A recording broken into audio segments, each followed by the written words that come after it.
ഈ ക്ലാസ്സിൽ നമ്മൾ ഡിസ്കസ് ചെയ്യാൻ പോകുന്നത് ക്വാഡ്രിലാറ്ററൽ അഥവാ ചതുർഭുജങ്ങൾ. പേര് സൂചിപ്പിക്കുന്ന പോലെ തന്നെ 4 വശങ്ങൾ അഥവാ 4 സൈഡ്സും ഉണ്ട്, 4 ആംഗിൾസും ഉണ്ട്. ഇതൊരു ജനറൽ ആയിട്ടുള്ളൊരു ക്വാഡ്രിലാറ്ററലാണ്. ഇതിൻ്റെ പ്രത്യേകിച്ച് പ്രോപ്പർട്ടീസ് ഒന്നും ഇല്ലാത്തൊരു ചുമ്മാ ഒരു ക്വാഡ്രിലാറ്ററൽ. ഇതിൻ്റെ എല്ലാ ആംഗിളുകളും കൂടി കൂട്ടിക്കഴിഞ്ഞാൽ, ഇപ്പോൾ ഞാൻ എക്സ് വൈ സെഡ് ഡബ്ല്യു എന്ന് എടുത്തു കഴിഞ്ഞാൽ എക്സും വൈയും സെറ്റും ഡബ്ല്യുവും എല്ലാം കൂടി ആഡ് ചെയ്ത് കഴിഞ്ഞാൽ 360 ആണ്. ട്രയാങ്കിളിൻ്റെ 180 പോലെ തന്നെയാണ് ക്വാഡ്രിലാറ്ററലിന് 360. വളരെ ഈസി ആയിട്ട് നമുക്ക് തെളിയിക്കാൻ സാധിക്കും. നമ്മളിതിനൊരു ഡയഗണൽ വരയ്ക്കുക. ഡയഗണൽ അഥവാ വികരണം വരച്ച് കഴിയുന്ന സമയത്ത് 2 ഓപ്പോസിറ്റ് വേർട്ടിസസ് മൂലകൾ തമ്മിൽ ജോയിൻ ചെയ്യുമ്പോഴാണ് നമുക്ക് വികരണം കിട്ടുന്നത്. ഈ വികരണം ഈ ക്വാഡ്രിലാറ്ററലിനെ അഥവാ ചതുർഭുജത്തിനെ 2 ത്രികോണങ്ങൾ അഥവാ ട്രയാങ്കിളാക്കി മാറ്റിയിട്ടുണ്ട്. അപ്പോൾ ഓരോ ട്രയാങ്കിളിൻ്റെയും പ്രത്യേകത എന്താ? 3 ആംഗിളും കൂടി കൂട്ടിയാൽ 180 ആണ്. ഈ ട്രയാങ്കിളിനെ സമയത്തോളം 3 ആംഗിളും കൂടി കൂട്ടിയാൽ 180 ആണ്. അപ്പോൾ ടോട്ടൽ എത്രയായി? 180 360. അടുത്തത് സാമാന്തരികം അഥവാ പാരലോഗ്രാം. ഇതൊരു പ്രത്യേക ടൈപ്പ് ഓഫ് ക്വാഡ്രിലാറ്ററലാണ്. ഓപ്പോസിറ്റ് ആയിട്ടുള്ള ഒരു സൈഡ്സ് പാരലലായി കഴിഞ്ഞാൽ അതിനെ നമുക്ക് പാരലലോഗ്രാം അഥവാ സാമാന്തരികം എന്ന് വിളിക്കാൻ പറ്റും. ഓപ്പോസിറ്റ് സൈഡ് പാരലലാണ്. ഇനി ഒരു പെയർ ഓഫ് ഓപ്പോസിറ്റ് സൈഡ് പാരലലും കൂടാതെ ഈക്വലും കൂടി ആവുകയാണെങ്കിലും അത് സാമാന്തരികമാവും. ഓപ്പോസിറ്റ് സൈഡുകൾ രണ്ടും പാരലാന്ന് തെളിയിച്ച് കഷ്ടപ്പെടുന്നില്ല. ഒരു ഓപ്പോസിറ്റ് സൈഡുകൾ പാരലൽ സമാന്തരവും തുല്യവുമാണെന്ന് കാണിച്ചു കഴിഞ്ഞാൽ അത് പാരലോഗ്രാമായി മാറും. ഇനി പാരലോഗ്രാമിൻ്റെ ഒരു ആംഗിൾ 90 ഡിഗ്രി ആയി കഴിഞ്ഞാൽ എന്ത് സംഭവിക്കും? ഒരു പാരലോഗ്രാമിൻ്റെ ഏതെങ്കിലും ഒരു ആംഗിൾ 90 ഡിഗ്രി ആയി മാറുകയാണെങ്കിൽ അത് ഇതിൻ്റെ ഈ ചരിവ് 100 വരും അല്ലേ. 90 ഡിഗ്രി എന്ന് പറയുമ്പോൾ സ്ട്രെയിറ്റ് ആയിട്ടാണ് ഉണ്ടാവുക. അങ്ങനെ പെർപെൻഡിക്കുലർ എന്ന് പറയുന്നത് ലംബമായിട്ടാണ് വരിക. അപ്പോൾ അതൊരു റെക്റ്റാങ്കിളായിട്ട് മാറും. അപ്പോൾ ഒരു റെക്റ്റാങ്കിൾ അഥവാ ചതുരം എന്ന് പറയുന്നത് ഒരു സാമാന്തരികം അഥവാ പാരലോഗ്രാം തന്നെയാണ്. അതിൻ്റെ ഒരു ആംഗിൾ 90 ഡിഗ്രിയാണ്. അപ്പോൾ നിങ്ങൾ ചോദിക്കും ബാക്കിയുള്ള ആംഗിളൊക്കെ 90 അല്ലേ? അതെ, ഒരു ആംഗിൾ 90 ആയി കഴിഞ്ഞാൽ ബാക്കിയുള്ളത് പിന്നെ ഓട്ടോമാറ്റിക്കലി ആയിക്കോളും. അത് എടുത്ത് പറയേണ്ട ആവശ്യമില്ല. ബാക്കിയുള്ളത് സ്വാഭാവികമായിട്ടും അങ്ങനെ ആയിക്കോളും. ഇനി ഒരു റെക്റ്റാങ്കിളിൻ്റെ അടുത്തടുത്ത സമീപ വശങ്ങൾ അഡ്ജസൻ്റ് ആയിട്ടുള്ള സൈഡ്സ് ഈക്വലായിട്ട് മാറുകയാണെങ്കിൽ, ഇവിടെ ഈക്വൽ അല്ല, ഒന്നാമത്തെ ഫിഗറിൽ അവർ ഈക്വലാണ്, അങ്ങനെയുള്ള ആളുകളെ വിളിക്കുന്ന പേരാണ് സമചതുരം അഥവാ സ്ക്വയർ. ഇനി നമുക്ക് പാരലോഗ്രാം അഥവാ സാമാന്തരികത്തിൻ്റെ കുറച്ച് പ്രോപ്പർട്ടീസ് നോക്കാം. സാമാന്തരികത്തിന് ധാരാളം പ്രോപ്പർട്ടി ഉണ്ട്. ഒന്ന്, ഓപ്പോസിറ്റ് സൈഡുകൾ പാരലലാണ് എന്നുള്ളതിന് അതിൻ്റെ ഡെഫിനിഷൻ തന്നെയാണ് സമാന്തരമാണെന്നുള്ളത്. പിന്നെ ഓപ്പോസിറ്റ് സൈഡുകൾ ഈക്വലാണ്. അതേപോലെ ഓപ്പോസിറ്റ് ആംഗിൾസും ഈക്വലാണ്. 2 പെയർ ഓപ്പോസിറ്റ് ആംഗിൾസ് ഉണ്ട്, അവർ ഈക്വലാണ്. പിന്നെ അഡ്ജസൻ്റ് ആംഗിൾ എന്ന് പറഞ്ഞാൽ ഒരേ സൈഡിൽ വരുന്ന, ഒരേ അടുത്തടുത്ത് വരുന്ന ആംഗിളുകൾ തമ്മിൽ കൂട്ടിക്കഴിഞ്ഞാൽ നമുക്ക് 180 കിട്ടും. അവ അനുപൂരകങ്ങളാണ്, അവർ സപ്ലിമെൻ്ററി ആണ്.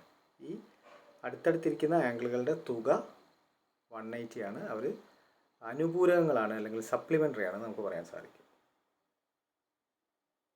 മറ്റൊരു പ്രത്യേകത, ഇതിൻ്റെ വികരണങ്ങൾ അഥവാ ഡയഗണൽ തമ്മിൽ ബൈസെക്റ്റ് ചെയ്യും. ബൈസെക്റ്റ് എന്ന് പറഞ്ഞാൽ തുല്യ ഭാഗങ്ങളായിട്ട് ഭാഗിക്കും. ഒരേ വലുപ്പമുള്ള 2 കഷ്ണാക്കിയിട്ട് അന്യോന്യം കട്ട് ചെയ്യും.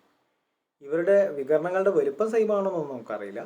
പക്ഷെ അവർ കൂട്ടിമുട്ടുന്ന പോയിന്റിൽ തുല്യ ഭാഗങ്ങളായിട്ട് ഭാഗിക്കും.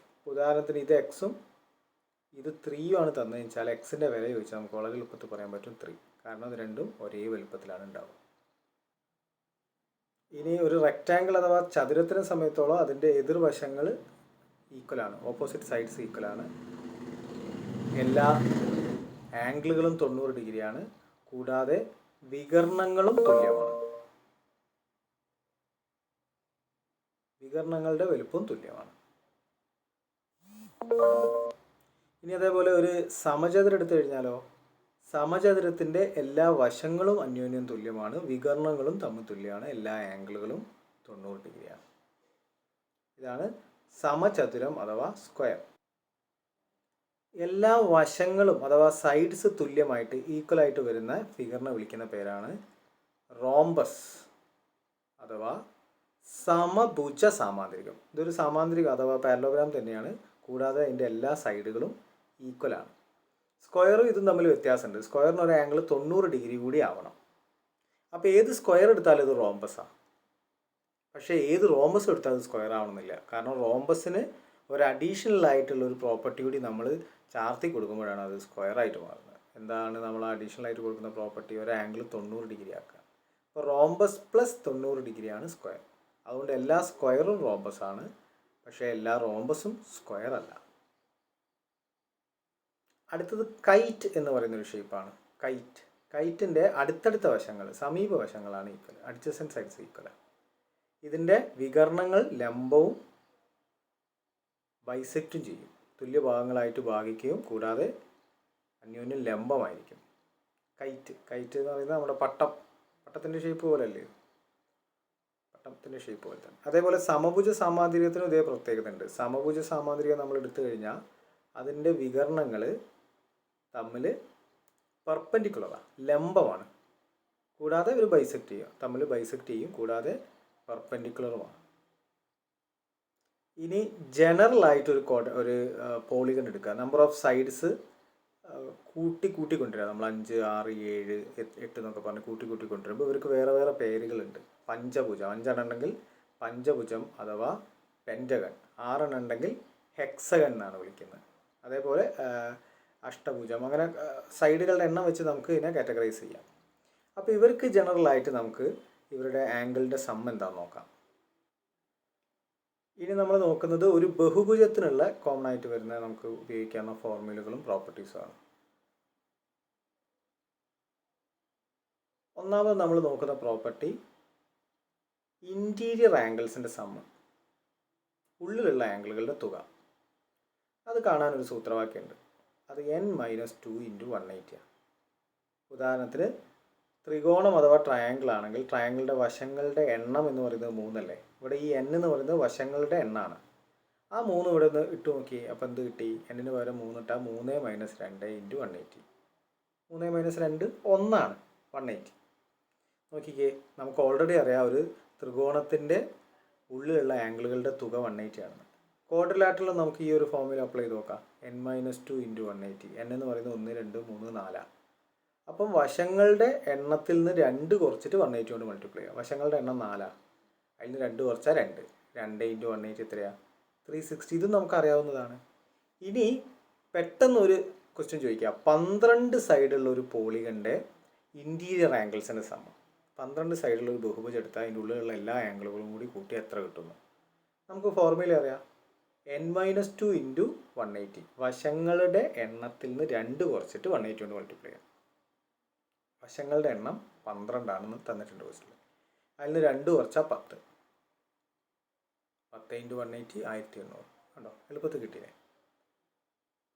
അപ്പോൾ ഏത് ബഹുഭുജം അഥവാ പോളിഗൺ എടുത്താലും അതിൻ്റെ ഉള്ളിലുള്ള ഇൻറ്റീരിയർ ആംഗിൾ, ആന്തര കോണുകളുടെ തുക എന്ന് പറയുന്നത് നമുക്ക് വേണമെങ്കിൽ സം എന്ന് വിളിക്കാം. ആന്തര കോണുകളുടെ തുക n-2 × 180 ആണ്. ഇതേപോലെ ബാഹ്യ കോണുകളുണ്ട്, എക്സ്റ്റേണൽ ആംഗിൾസ്. ഞാനിവിടെ ഒരു ട്രയാങ്കിളാണ് വരച്ചിരിക്കുന്നത്. ഈ ട്രയാങ്കിളിൻ്റെ എക്സ്റ്റേണൽ ആംഗിൾസ് ആണ് ഞാൻ ഇവിടെ മാർക്ക് ചെയ്തിരിക്കുന്നത്. x, y, z. ഈ എക്സും വൈയും സെറ്റും കൂടി കൂട്ടിക്കഴിഞ്ഞാൽ 360 കിട്ടുക. ഇത് ക്വാഡ്രിലാറ്ററൽ ആണെങ്കിലോ അതിനും 360. പെൻറ്റഗൺ ആണെങ്കിലോ അതിനും 360. അപ്പോൾ ഇത് കുറച്ച് എളുപ്പമുണ്ട് അല്ലേ. ബഹിർ കോണുകൾ അഥവാ എക്സ്റ്റീരിയർ ആംഗിൾസിൻ്റെ സമ്മ് കാണുക എന്ന് പറയുന്നത് പ്രത്യേകിച്ച് ഫോർമുലയൊന്നും നമ്മൾ കാണാതെ പഠിക്കേണ്ട ആവശ്യമില്ല. അത് എല്ലാ പോളിഗണിനും എല്ലാ ബഹുഭുജത്തിനും ഫിക്സ്ഡ് ആണ്, കോൺസ്റ്റൻ്റാണ്, ഒരു നിശ്ചിത സംഖ്യയാണ്, അത് മാറ്റം വരില്ല. 360. അപ്പോൾ നിങ്ങളോട് ചോദിക്കുക, 503 വശങ്ങളുള്ള അല്ലെങ്കിൽ സൈഡുള്ള ഒരു ബഹുഭുജത്തിൻ്റെ ആന്തര കോണുകളുടെ ബാഹ്യ കോണുകളുടെ തുക എന്ത്? ബാഹ്യ കോണാണ്. എക്സ്റ്റീരിയർ ആംഗിളിൻ്റെ സം എത്രയാണെന്ന് ചോദിച്ചാൽ നിങ്ങളൊന്നും ചെയ്യേണ്ട, നേരെ 360 ഇട്ട് കൊടുത്താൽ മതി. ഈ സംഖ്യനെ പറ്റി നിങ്ങൾ ചിന്തിക്കേണ്ട ആവശ്യം പോലും ഇല്ല. ഇനി ഡയഗണൽസ് അഥവാ വികരണങ്ങളുടെ എണ്ണം ചോദിച്ചാലോ അതിനൊരു എളുപ്പ വഴിയുണ്ട്. അപ്പോൾ നമ്മളൊരു ത്രികോണം എടുത്താൽ അതിന് വികരണമില്ല, കാരണം ഇതിന് ഓപ്പോസിറ്റ് ആയിട്ട് കിടക്കുന്ന മൂലകളില്ല. ഇതിന് ഓപ്പോസിറ്റ് എന്ന് പറയുന്നത് ഒരു സൈഡാണ്, മൂലമില്ല. ക്വാഡ്രിലാറ്ററൽ അഥവാ ചതുർഭുജം മുതലേ ഉള്ളൂ ഒരു എതിർ മൂലകൾ എന്ന് പറയുന്ന ആശയം വരുന്നുള്ളൂ. എതിർ മൂലകൾ തമ്മിൽ കൂട്ടി യോജിപ്പിക്കുമ്പോൾ കിട്ടുന്ന വരയാണ് വികരണം അഥവാ ഡയഗണൽ. അപ്പോൾ നമ്പർ ഓഫ് സൈഡ്സുകളുടെ എണ്ണം തന്നു കഴിഞ്ഞാൽ എത്ര ഡയഗണൽ ഉണ്ട് എന്ന് കണ്ടുപിടിക്കാൻ നമുക്കൊരു സൂത്രവാക്യമുണ്ട്. n ഇൻറ്റു n-3/2 ചെയ്താൽ മതി. വശങ്ങളുടെ എണ്ണം 3ൽ കൂടുതലായിരിക്കണം. കാരണം 3 വശങ്ങളുണ്ട്, അതിന് വികരണം ഇല്ലാത്തതുകൊണ്ട് ഇതിൽ സബ്സ്റ്റിറ്റ്യൂട്ട് ചെയ്തിട്ട് കാര്യമില്ല, നമുക്ക് 0 ഉത്തരം കിട്ടുള്ളൂ. അപ്പോൾ നമുക്ക് ക്വാഡ്രിലാറ്ററലിന് എത്ര ഡയഗണൽസ് ഉണ്ട് എന്ന് ചോദിച്ചാൽ നമുക്ക് ഫോർമുല ഉണ്ടെന്ന് ആവശ്യമില്ല, വരച്ചിട്ട് എണ്ണി നോക്കിയാൽ മതി. ഇപ്പോൾ പെൻറ്റഗൺ ആണെങ്കിലും നമുക്ക് വേണമെങ്കിൽ വരച്ചിട്ടൊക്കെ എണ്ണി നോക്കാം. 1 2 3 4 ഇനിയുണ്ടോ 5 ഇനിയുണ്ടോ. അപ്പോൾ നമുക്കൊരു കൺഫ്യൂഷൻ വന്നു, ഇനി ഉണ്ടോ ഇനി ഇല്ലേ എന്നൊക്കെയുള്ളൊരു കൺഫ്യൂഷൻ വന്നു. 5 സൈഡ് 6 സൈഡൊക്കെ നമുക്ക് എങ്ങനെയെങ്കിലുമൊക്കെ ഒപ്പിച്ച് എണ്ണി നോക്കുകയൊക്കെ ചെയ്യാം. പക്ഷേ 25 സൈഡ് 40 സൈഡ് എന്നൊക്കെ പറഞ്ഞാൽ കുടുങ്ങി. അവിടെ നമ്മൾ ഈ ഫോർമുല ഉപയോഗിച്ചേ പറ്റൂ. നമുക്ക് ഈ ഫോർമുല ഒന്ന് ഉപയോഗിച്ച് നോക്കാം. ഇവിടെ ഞാനൊരു പോളിഗൺ എടുത്തിട്ടുണ്ട്. ഇതിൻ്റെ നമ്പർ ഓഫ് സൈഡ്സ് 13 ആണെന്ന് വിചാരിക്കാം. എനിക്ക് വികരണങ്ങളുടെ അഥവാ ഡയഗണലുകളുടെ എണ്ണം വേണം. അതിനെന്താ ചെയ്യുക? n into n-3/2. n എന്ന് പറയുന്നത് ഇവിടെ 13 ആണ്. ഇൻറ്റു n-3 എന്ന് പറഞ്ഞാൽ 13 3 കുറയ്ക്കാം, 10/2. ഓക്കെ, എന്ത് ചെയ്യാം? ഒന്നുകിൽ 13 ഇൻറ്റു 10 ചെയ്തിട്ട് 2 കൊണ്ട് ഡിവൈഡ് ചെയ്യാം, അല്ലെങ്കിൽ 2ഉം 10ഉം കട്ട് ചെയ്യുകയും ചെയ്യാം. നമ്മുടെ ഇഷ്ടം അനുസരിച്ച് നമുക്ക് പെട്ടെന്ന് കിട്ടുന്ന രീതി ചെയ്യാം. 13 ഇൻറ്റു 5 എന്ന് പറയുന്നത് 65 വികരണങ്ങളുണ്ടാവും. ഇത് വരച്ച് എണ്ണി നോക്കാൻ കഴിയുമോ? ഇല്ല. 13 വശമുള്ള ഒരു ബഹുഭുജം അല്ലെങ്കിൽ പോളിഗൺ വരയ്ക്കാന്ന് പറയുന്നത് തന്നെ ശ്രമകരമായിട്ടുള്ളൊരു കാര്യമാണ്. അപ്പോൾ 65 വികരണങ്ങളുണ്ടാവും. ഇനി നമുക്കൊരു ക്വസ്റ്റ്യൻ ചെയ്ത് നോക്കാം. ഒരു സമഭുജ സാമാന്ത്രികത്തിൻ്റെ സൈഡ്, അതായത് ഒരു റോംബസിൻ്റെ സൈഡ് എന്ന് പറയുന്നത് 10 സെൻറ്റിമീറ്റർ ആണ്. കൂടാതെ അതിൻ്റെ ഒരു diagonal, one of the diagonals എന്ന് പറയുന്നത് 12 സെൻറ്റിമീറ്റർ. ഒരു വികരണം, 2 വികരണങ്ങൾ ഉണ്ടാവും, അതിൽ ഒരെണ്ണം 12 സെൻറ്റിമീറ്ററും സൈഡുകൾ 10 ആണ്. ഒരു സൈഡ് തന്നാൽ എല്ലാ സൈഡും കിട്ടി, കാരണം റോംബസ് അഥവാ സമഭുജ സാമാന്ത്രികത്തിൻ്റെ എല്ലാ വശങ്ങളും തുല്യമാണല്ലോ. നമ്മൾ കണ്ടുപിടിക്കാൻ പറഞ്ഞിരിക്കുന്നത് തരാത്ത ഡയഗണലിൻ്റെ ലെങ്ത്താണ്. ഇത് ചോദിക്കാവുന്ന ഒരു ക്വസ്റ്റ്യനാണ്. ABCD എന്ന് പേര് കൊടുത്തു കഴിഞ്ഞാൽ ഇതിൻ്റെ തരാത്ത ഡയഗണലിൻ്റെ ലെങ്ത് ആണ്. ഇപ്പോൾ തരാത്ത ഡയഗണൽ നമ്മളൊന്ന് ചുമ്മാ വരച്ച് നോക്കി. ഉടനെ നമുക്കറിയാവുന്ന കാര്യം, ഡയഗണലുകൾ അന്യോന്യം ബൈസെക്റ്റ് ചെയ്യും. അതെല്ലാ പാരലോഗ്രാമിനും ഉണ്ട്. ഏതൊരു സാമാന്തരികം എടുത്താലും അതിൻ്റെ ഡയഗണൽസ് തമ്മിൽ ബൈസെക്റ്റ് ചെയ്യുന്നുണ്ട്, തുല്യ ഭാഗങ്ങളാക്കി ഖണ്ഡിക്കുന്നുണ്ട്. ഇനി അത് സമഭുജ സാമാന്തരികം ആകുമ്പോഴോ, ഇത് ചെയ്യുന്നതിൽ കൂടാതെ നമുക്ക് ഓൾറെഡി അറിയാം ഈ ആംഗിളുകളൊക്കെ 90 ഡിഗ്രി ആയിരിക്കും, പെർപെൻഡിക്കുലർ ആവരും, തമ്മിൽ ലംബമാണ്.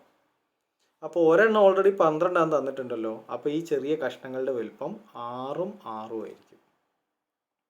ഇനി ഒരു ത്രികോണം മാത്രം നോക്കിക്കേ. ആ ത്രികോണം ഒരു മട്ട ത്രികോണം അഥവാ റൈറ്റ് ട്രയാങ്കിളാണ്. റൈറ്റ് ട്രയാങ്കിളിനെ പറ്റി നമ്മൾ ധാരാളം പ്രോപ്പർട്ടീസ് പഠിച്ചിട്ടുണ്ട്. അതിലൊന്നാണ് പൈത്തഗോറസ് തിയറം.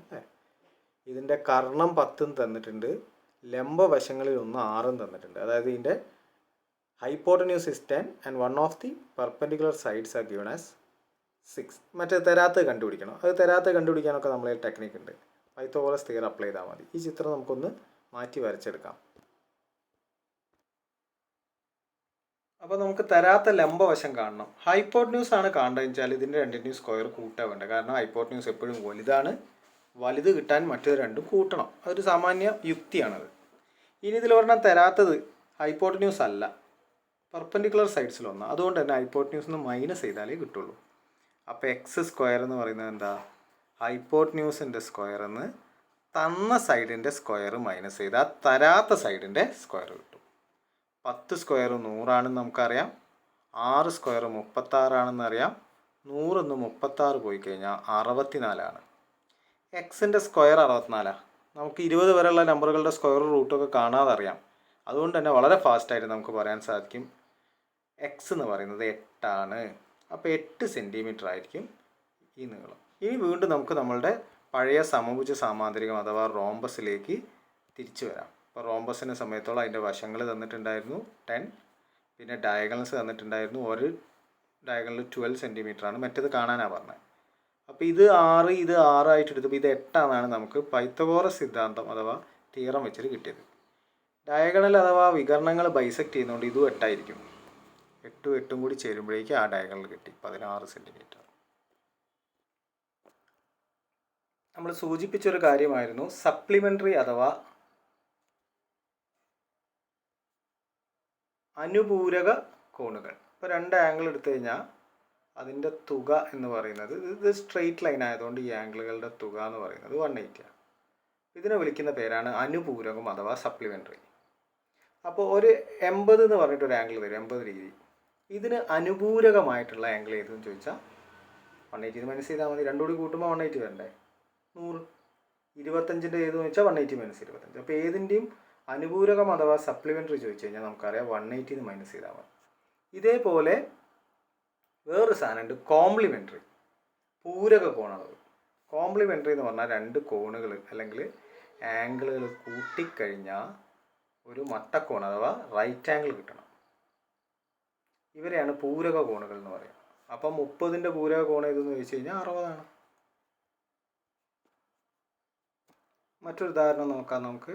ഇവിടെ ഒരു ത്രികോണത്തിൽ അല്ലെങ്കിൽ ട്രയാങ്കിളിൻ്റെ 3 കോണുകൾ ആംഗിളുകൾ തന്നിട്ടുണ്ട്. x/2, 2x, x+5 എന്ന് പറഞ്ഞിട്ട് 3 കോണുകൾ തന്നിട്ടുണ്ട്. അങ്ങനെയാണെങ്കിൽ ഒന്നുകിൽ എക്സ് കണ്ടുപിടിക്കാൻ പറയും, അല്ലെങ്കിൽ ആ കോണുകൾ ഏവാ, വാട്ട് ആർ ദ ആംഗിൾസ്. 2 രീതിയിലും ക്വസ്റ്റ്യൻ വരാം.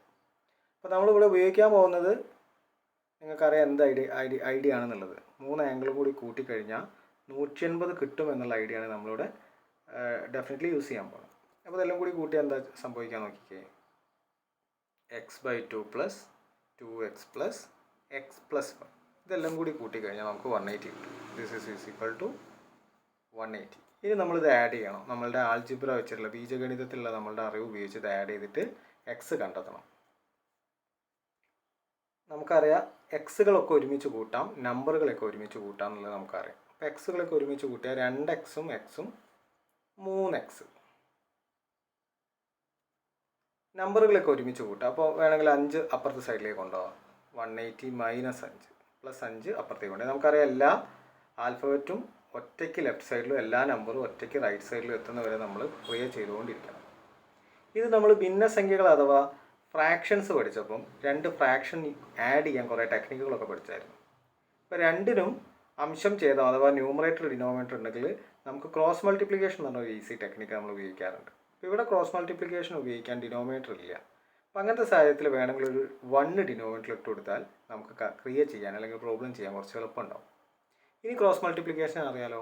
1 into x x, 2 into 3x, 2 into 3 6 അല്ലേ, അപ്പോൾ 6x ബൈ 1 ഇൻറ്റു 2 2.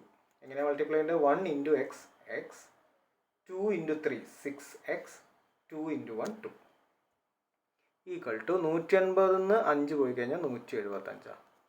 ഇനി മുകളിൽ 6x എക്സും നമുക്ക് കൂട്ടാൻ അറിയാം. 6x എക്സും 7x. അപ്പോൾ ഇത് 7x/2 ഈക്വൽ ടു 175. ഈ സ്റ്റെപ്പിലെത്തി. ഇനി നമ്മൾ അവസാനത്തെ സ്റ്റെപ്പാണ് എക്സ് കണ്ടെത്താനായിട്ട് 2നെയും 7നെയും അപ്പുറത്തേക്ക് കൊണ്ടുപോകണം. നമുക്കറിയാം താഴെ ഡിവിഷനിലിരിക്കുന്ന 2 മുകളിലേക്ക് മൾട്ടിപ്ലിക്കേഷൻ ആയി പോകും അല്ലേ. ഹരണം ഗുണനാവും, ഗുണനം ഹരണാവും, അഡീഷൻ സബ്ട്രാക്ഷൻ ആവും, സബ്ട്രാക്ഷൻ അഡീഷൻ ആവും. മുകളിലിരിക്കുന്ന 7 താഴോട്ടേക്കും പോകും. 175 നമുക്ക് 7 കൊണ്ട് നിർബന്ധമായിട്ട് ഡിവൈഡ് ചെയ്യാൻ സാധിക്കും, ഉറപ്പാണ്. നമുക്കതിനൊരു ടെക്നിക്കൊക്കെ ഉണ്ടായിരുന്നു അല്ലേ. അവസാനത്തെ സംഖ്യയുടെ ഡബിൾ ഇതിൽ നിന്ന് മൈനസ് ചെയ്ത് നോക്കാം. ഈ ക്ലാസ് നിർബന്ധമായിട്ട് കാണണേ, നമ്മളെ ഡിവിസിബിലിറ്റി ക്രൈറ്റീരിയ, ഹരണ സാധ്യത എന്ന് പറയുന്ന ടോപ്പിക്ക്. അവസാനത്തെ ഒറ്റ നമ്പർ എടുക്കുക, അതിൻ്റെ ഡബിളിനെ ബാക്കി ഉള്ള നമ്പറുകൾ ഉണ്ടാക്കുന്ന സംഖ്യയിൽ നിന്ന് മൈനസ് ചെയ്യാം. നമുക്ക് അതിൻ്റെ ഡബിൾ എന്ന് പറയുന്നത് 10 ആണ്. 17 10 പോയി കഴിഞ്ഞാൽ 7 കിട്ടും. ഈ സംഖ്യനെ 7 കൊണ്ട് ഡിവൈഡ് ചെയ്യാൻ പറ്റണം, അല്ലെങ്കിൽ ഈ സംഖ്യ 0 ആവണം. ഒന്നീ 0 അല്ലെങ്കിൽ 7ൻ്റെ മൾട്ടിപ്പിൾ ആവണം. അങ്ങനെയാണെങ്കിൽ എൻറ്റയർ നമ്പർ എന്ന് പറയുന്നത് 7ൻ്റെ മൾട്ടിപ്പിൾ ആയിരിക്കും.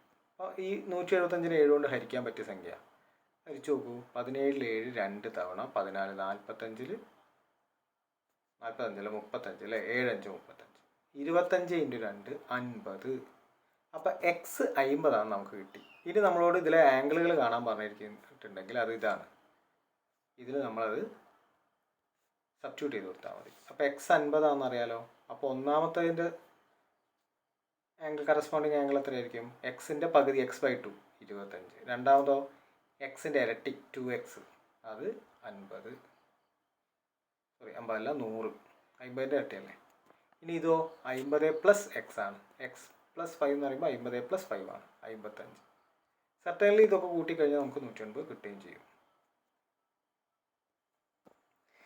ഇനി നമ്മൾ നോക്കാൻ പോകുന്നത് റെഗുലർ പോളിഗൺ അഥവാ സമബഹുഭുജം. എല്ലാ വശങ്ങളും എല്ലാ കോണുകളും എല്ലാ സൈഡുകളും എല്ലാ ആംഗിളുകളും ഈക്വൽ ആയിട്ടുള്ള പോളിഗണിനെയാണ് നമ്മൾ റെഗുലർ പോളിഗൺ എന്ന് വിളിക്കുക. അപ്പോൾ ഒരു ത്രികോണം ട്രയാങ്കിൾ എടുത്തു കഴിഞ്ഞാൽ അത് റെഗുലർ ആവുന്നത് അത് ഈക്വലാറ്ററൽ ട്രയാങ്കിൾ അഥവാ സമഭുജ ത്രികോണമാവുന്ന സമയത്താണ്. അതിൻ്റെ എല്ലാ കോണുകളും തുല്യമാണ്, അത് 60ആണ്. എല്ലാ കോണുകളും തുല്യമാണ്, അത് 60ആണ്. അത് കണ്ടുപിടിക്കാൻ എന്ത് ചെയ്താൽ മതി? കോണുകളുടെ തുക കാണാനുള്ള സൂത്രവാക്യം നമുക്കറിയാം, ഫോർമുല നമുക്കറിയാം. n-2 × 180. അതായത് വശങ്ങളിൽ നിന്ന് 2 കുറച്ചിട്ട് 180 കൊണ്ട് മൾട്ടിപ്ലൈ ചെയ്യാം. അപ്പോൾ ഇതെല്ലാ കോണുകളും കൂടിയാണ് നമുക്ക് കിട്ടുന്നത്. എല്ലാ കോണും ഒരുമിച്ച് ചേർന്നാൽ അത്ര ഉണ്ടാവും. അപ്പോൾ മൊത്തം എത്ര കോണുണ്ട്? 3 കോണുണ്ട്. അപ്പോൾ ഇതിനെ 3 കൊണ്ട് ഡിവൈഡ് ചെയ്ത് കഴിഞ്ഞാൽ നമുക്ക് എന്താ കിട്ടുക? ഓരോ കോണിൻ്റെയും അളവ്. ഇവിടെ 3 എന്ന് പറയുന്നത് സൈഡുകളുടെ എണ്ണാണ്, അല്ലെ ആംഗിളുകളുടെ എണ്ണാണ്, രണ്ടും സെയിമാണ്. ഇതിനെ എന്നോട് ഡിവൈഡ് ചെയ്ത് കഴിഞ്ഞാൽ ഒരു റെഗുലർ പോളിഗണിൻ്റെ ഒരു ആംഗിൾ നമുക്ക് കിട്ടും. മറ്റ് പോളിഗൺസിനൊക്കെ ഓരോ ആംഗിൾ പറയുന്നതിൽ അർത്ഥമില്ല, കാരണം ഓരോ ആംഗിളും ഓരോന്നായിരിക്കും. പക്ഷേ റെഗുലർ അഥവാ സമം ആയിക്കഴിഞ്ഞാൽ എല്ലാം ഈക്വലാണ്. അപ്പോൾ എന്ത് ചെയ്താൽ മതി? ആംഗിളുകളുടെ തുക കാണാനുള്ള സൂത്രവാക്യത്തിന് എന്നോട് ഡിവൈഡ് ചെയ്താൽ മതി. അപ്പോൾ ഒരു ചതുർഭുജം അല്ലെങ്കിൽ ക്വാഡ്രിലാറ്ററലിൻ്റെ റെഗുലർ ഫോം എന്ന് പറയുന്നത് സ്ക്വയറാണ്. എല്ലാ സൈഡും ഈക്വലാണ്, എല്ലാ ആംഗിളും 90 ഡിഗ്രി. ഈ 90 എങ്ങനെയാണ് കിട്ടുന്നത്?